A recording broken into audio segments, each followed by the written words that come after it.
tested. Parents' reason for homeschooling their children range from religious beliefs to dissatisfaction with the education received at a public or private school.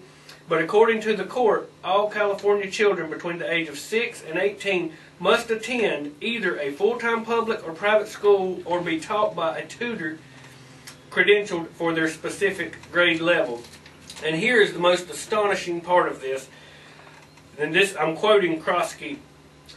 A primary purpose of the educational system is to train school children in good citizenship, patriotism, and loyalty to the state and the nation. That's why he wanted to take homeschooling away from the parents, because they want the state to indoctrinate your children as to what it means to be loyal to the state and to the nation. Don't think for yourself. We will think for you. We will program you like a zombie. Can you believe what he just said? Loyalty to the state. Indoctrinate the pupil to be a loyal slave. This would make Hitler smile, and Stalin too. What a shame this is. Where is the freedom? Where is the liberty? And where is the church crying foul nationwide? I'll tell you where they are. They're asleep. No, they're not just asleep. They're in a coma. I would like to also read a letter that we have from one of our listeners, and we wanted to read it last week. We didn't have time, but I want to read this to you this week. And this is my plan to save America. We have talked ourselves to death. We are all getting like Rush Limbaugh. If we, the people, don't start now in taking back America from all the globalists, one-worlders, our grandchildren are doomed to be numbered slaves to them. A good start would be for we, the people, to band together and round up all the ACLU-type people in our country, then put them on a one-way ship to China. Then maybe they would appreciate where they had lived in America. Then we, the people, could tell all our elected bureaucrats that if they didn't change their ways, their greedy, self-concerned voting ways, back to voting pro-Constitution, pro-Bill of Rights, and pro-we the people, we would load them all up on a one-way ship to China also. This would also apply to federal and state judges. There are too many leftists pulling the strings behind the scene in this country. There is no hope left in voting good, honest people into public office to change us back to a republic. It will take action on the part of we the people. The above mentioned would be a good start. Sincerely, Al Cobb, a true patriot. We got a phone call. You're on the Real News. Hey, are you with me? I'm sorry? You're on the Real News. The Home Ad Show's not on Saturday. Alright, we're going to go to a break, and when we come back, we're going to do some more of the news. We'd like to get your phone calls. We're on WDSL 1520, and we'll be back in just a couple minutes. Okay, we're back on the Real News, and again, our phone numbers are 336-998-9375. We're normally on 11 a.m. WSIC 1400 WDSL 1520, but there was scheduling change, so we're on today at 9 o'clock. But we're a local call-in program where we can discuss current events and politics, and where you, the listener, has a forum to state your mind. You can agree with us, you can disagree. It's an open forum. This is important for the public to have a place where we can discuss what's going on. Back to the bailout. This past week on Sunday on ABC News, I thought it was startling what Senator Chris Dodd and Representative Bynner had to say as far as how deep and threatening this may turn out if they did not get their proposed bailout. So we're going to play that clip for you, and again, call in before we go off the air if you'd like to chime in and give us your opinion. We'll go to that now.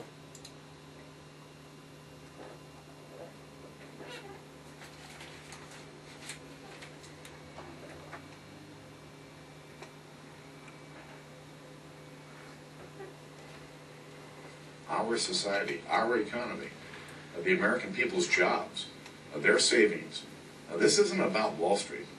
That's how serious this crisis is.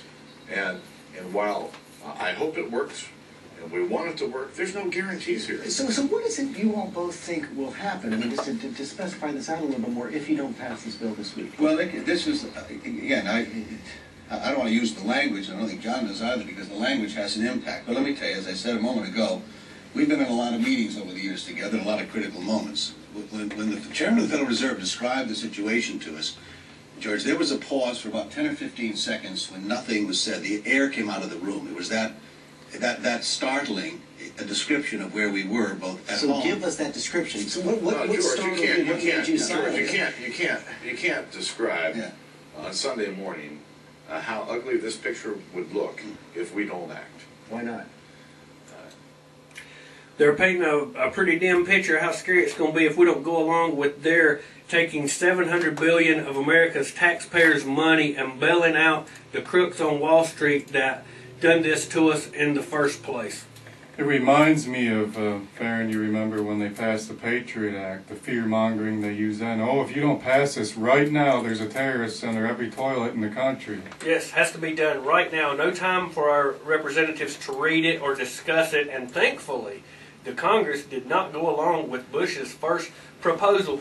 George W. Bush, and I know we're in staunch Republican country, but those of you that listen to us know that we criticize when it's warranted either party. I have no axe to grind. I have serious problems with the Republicans and the Democrats. But here we've got a president elected in 2000, has got us into two unconstitutional wars. I have a problem when our Congress doesn't declare war as stated in the Constitution. We have also conquered two oil-rich countries, and Bush told us that the war would pay for itself, and it's almost cost us $1 trillion that we don't have. And we're paying the highest price gas that we've ever paid in our life, and we've got gas shortages to boot. And now he's saying under his watch that the American taxpayers have to foot the bill for the crisis created in Wall Street. I have a hard time seeing how Mr. Bush could have failed us, the people, much more than he has done. It's a very sad state of affairs. This is a response to the bailout by Congressman Ron Paul of Texas. He wrote Thursday. Dear friends, the financial meltdown the economists of the Austrian school predicted has arrived.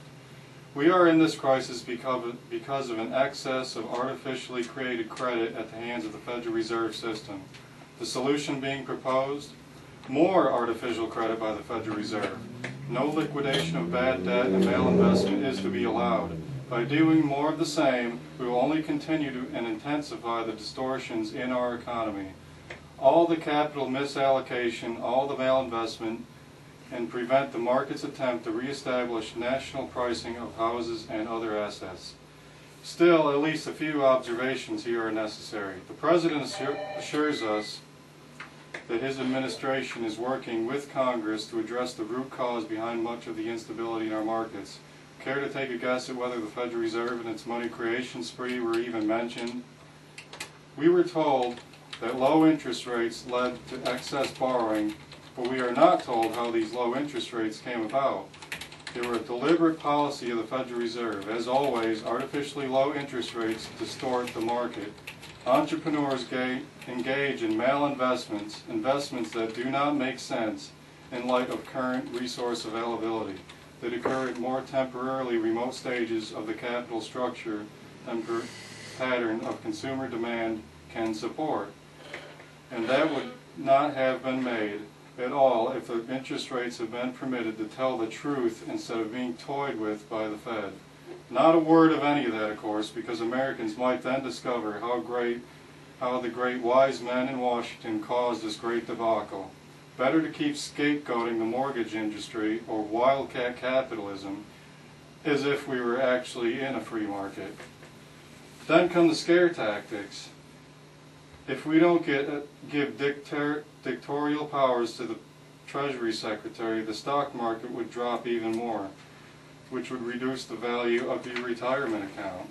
The value of your home could plummet. Left unsaid naturally is that with the bailout and all of this money and credit that must be produced out of thin air to fund it, the value of your retirement account would drop anyway, because the value of the dollar will suffer a precipitous decline. As for home prices, they are obviously much too high, and the supply and demand cannot equilibrate if the government insists on propping them up.